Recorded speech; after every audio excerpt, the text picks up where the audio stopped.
Bom, então nós vamos falar de Product Quantization e KNN, que é Key Nearest Neighbors ou vizinho mais próximo na tradução literal. Conhecido como um dos mais simples algoritmos em machine learning, pode passar, por favor.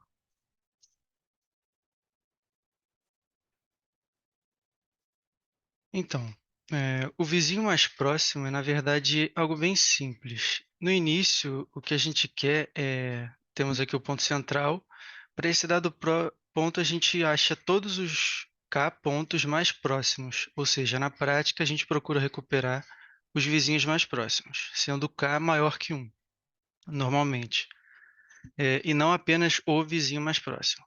Embora conclusões para k igual a 1 usando apenas o vizinho mais próximo, também sejam válidas para conclusões em que o k é maior que 1. Então, ele pode ser muito vantajoso por ser simples e eficaz com grandes quantidades de dados. Porém, ainda assim, ele consegue demonstrar uma dificuldade quando a gente tem que achar um valor para k, muitas vezes acaba sendo difícil achar esse valor que funcione bem. E ele também consome muito uso computacional por ter que fazer vários cálculos entre as distâncias dos vizinhos. É, pode passar. Nesse gráfico aqui, a gente observa a dispersão dos dados de acordo com a hipótese de que dados similares tendem a estar concentrados na mesma região, como se fossem vizinhos próximos, e alguns grupos tendem a estar mais próximos que outros, pois sendo os itens relacionados ao mesmo conceito, semelhantes entre si, que é exatamente o que acontece aqui. As músicas pop semelhantes, como Justin Bieber e One Direction, ficam agrupadas no plano cartesiano. Assim, o KNN, algoritmo do K-Nearest Neighbors, faz uso dessas oscilações de informações para fazer a classificação de um novo dado, ou a regressão. Pode passar. E para a gente conseguir explicar como funciona isso, eu vou usar essas duas imagens de um plano cartesiano simples com dois objetos. Tem os losangos azuis e os verdes, simbolizando dois grupos diferentes. Daí aparece um novo objeto que a gente não sabe o que é, porém, o que o KNN faz para atribuir o valor desse novo objeto é uma série de passos. Também nota que se a gente tivesse o tamanho dos losangos diferente, também poderiam ser um dado a ser considerado. Mas aqui a gente vai trabalhar com duas dimensões apenas. Então, assim que aparece o novo objeto, ele pode ser azul ou laranja. E é feito numa série de passos. Primeiramente, a gente calcula a distância entre um ponto e todos os outros, usando a distância euclidiana, que é essa fórmula aqui, e x é o valor do novo dado, que a gente está entrando, x2, e x1 é o do que a gente escolher para fazer como vizinho. E assim em diante, com y2 sendo o y relacionado ao novo ponto e y1 dos vizinhos.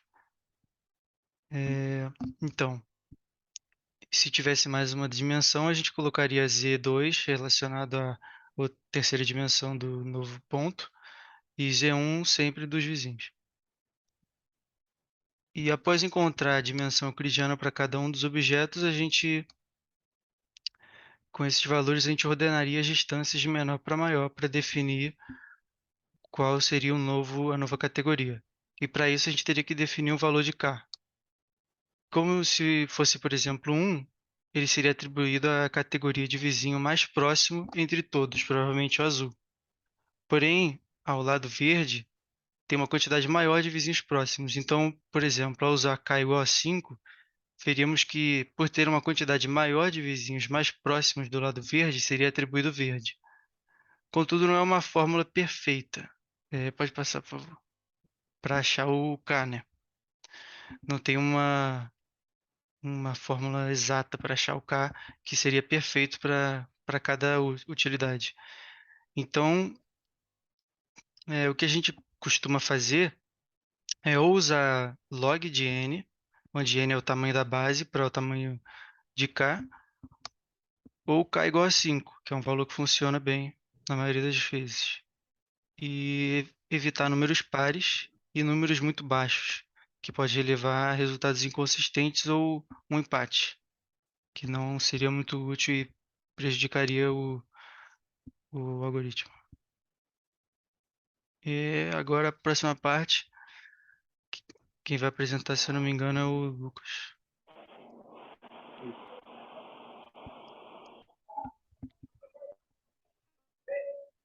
Quantificadores de produtos caem.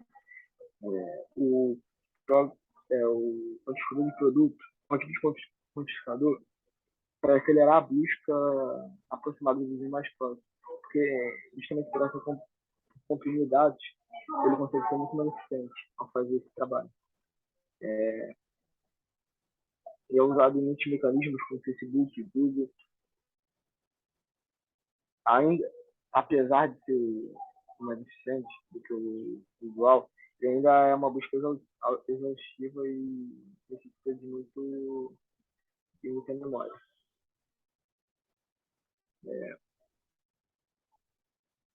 Ele precisa consultar todos os vetores da base de dados para efetuar essa busca mais próxima e fazer esse cálculo que foi mostrado anteriormente.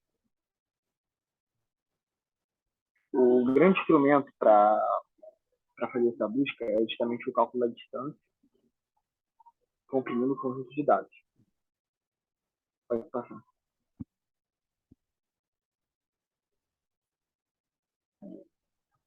Compressão de dados. O quantificador de produto ele vai comprimir os dados utilizando o clustering. Acontece de uma forma que os vetores permanecem o mesmo, mas precisa de menos memória para armazenar cada vetor. Ocorre aí uma otimização. Os benefícios são que o tempo de memória reduz e quando você tem algum problema, né, que demanda de muita memória, é muito desejado que isso seja utilizado. Pode passar.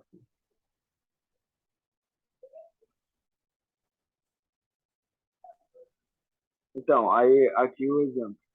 Tem um conjunto de dados, no caso 50 mil, com os vetores de 1024 dimensões cada. O que ele faz é fazer com que os conjuntos de dados se organizem em subvetores. Nesse caso, 8 subvetores, cada um com 128 componentes. Então, reduz significativamente o conjunto de dados.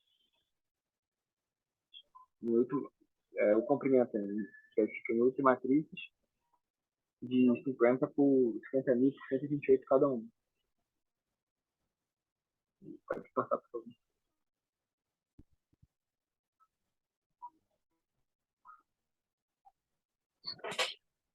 Aí aqui vai, nessa parte 3, agrupar separadamente essas 8 matrizes com 256. Aí vai ser criado subseções do vetor e, no caso, ser centroides, como o professor também tinha citado. No caso aqui, 256 centroides, representando esses padrões do conjunto de dados.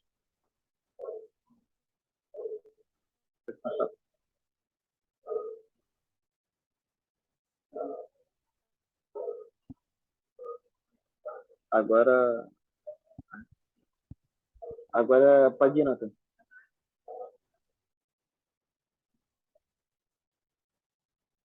Parte 4. Centroides são utilizados para dividir esse conjunto de dados e estudam sobre classes de vetores.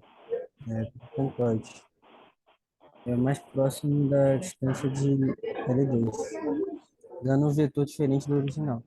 Isso permite armazenar os vetores de forma eficiente numa forma comprimida, né? Uma vez que podemos armazenar os ID de agrupamento enquanto a gente calcula a distância para fazer uma pesquisa. Pode simplesmente fazer uma pesquisa.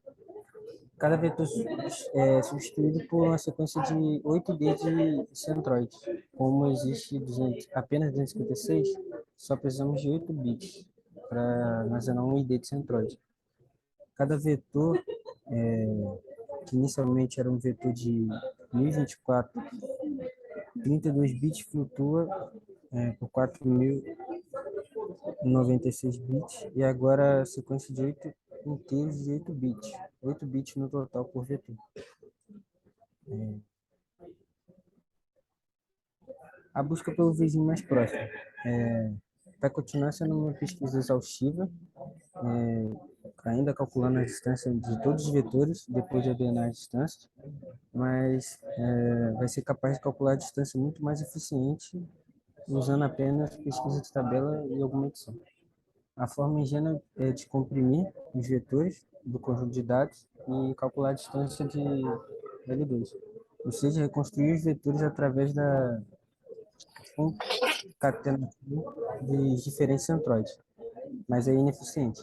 Podemos pré-calcular a distância em pares entre todos os centroides de Ds possíveis, dentro de um subespaço, armazenado numa tabela. Agora, para calcular a distância aproximada entre um dado vetor base de dados e um vetor de consulta, apenas utilizamos o ID do centroide para procurar as distâncias parciais na tabela e somar, né? E reduzir. Isso reduz a complexidade temporal do cálculo de distância entre dois vetores de dimensão, vetores óbvios de dimensão e vetor óbvio de espaço, superespaço. 1024 a 8 nesse caso. Tecnologia de compressão. Assim que funciona assim que funciona o quantificador de produtos, PT. O quantificador de produtos, no sentido mais amplo, é um compressor que reduz o número de valores possíveis que uma variável tem, comprimindo o subespaço vetorial em possíveis 256 centroides, que é referido no livro de código. Cada centroide é um vetor flutuante de 128 componentes, é chamado de código. Com esses 8 livros de código, em 8 subespaços vetoriais, podemos combinar os códigos e criar 256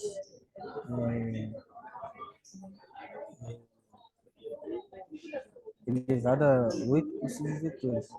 Assim, com efeito, criamos um livro de códigos muito grande, e aprender e armazenar um único livro de código desse tamanho diretamente é impossível.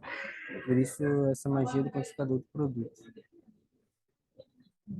O índice é mais que uma busca, isso é mais que uma busca exaustiva, né? O índice de ficheiro invertido, FIV, é simplesmente uma técnica de pré-filtragem do conjunto de dados, para que a gente não tenha que fazer uma pesquisa exaustiva de todos os vetores. Agrupando o conjunto de dados antes do tempo com K significa o agrupamento para produzir um grande número. Um exemplo, 100 de partições de conjunto de dados. No momento da consulta, a gente compara um vetor de consulta com 100 de partições para encontrar os clusters mais próximos, que no caso, no exemplo, são 10. E depois pesquisamos apenas os vetores nessas partições. O KNN na prática, a gente faz,